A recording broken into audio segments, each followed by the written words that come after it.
கோவையின் காவல் தெய்வமாக போற்றப்படக்கூடிய கோணியம்மன் கோவில் தேரோட்டத்தை காண ஏராளமான பக்தர்கள் குவிந்திருக்கிறார்கள். கள தகவலுடைய செய்தியாளர் சுரேஷ், விவரம் என்ன? எவ்வளவு பேர் கூடியிருக்காங்க? உரிய பாதுகாப்பு ஏற்பாடுகள் செய்யப்பட்டிருக்கா?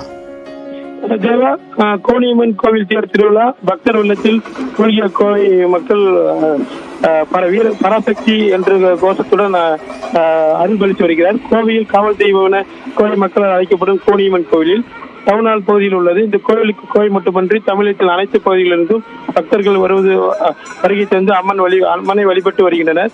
இதனிடையே ஆண்டுதோறும் வெகு விமர்சனையாக நடைபெறும் கோணியம்மன் கோவில் திருவிழா கடந்த 20ஆம் தேதி கொடியேற்றத்துடன் துவங்கியது. நாள்தோறும் புலி வாகனம், கிளி வாகனம், சிம்ம வாகனம், அன்னதானம் என ஒவ்வொரு வாகனத்தில் பவனி வந்த அனைத்து பக்தர்களுக்கும் காட்சியளித்து அருள்பளித்து வந்தார். இதனையடுத்து விழாவின் முக்கிய நிகழ்வாக கோணியம்மன் கோவில் தேரோட்டம் இன்று வெகு விமர்சையாக நடைபெற்று வருகிறது.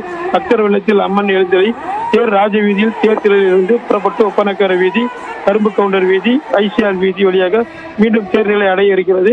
இதில் பல்லாயிரக்கணக்கான பக்தர்கள் பங்கேற்று தேரை வடைபிடித்து இழுத்து வருகின்றனர். தேர் மீது உப்பு வீசி வழிபட்டு வருகின்றனர்.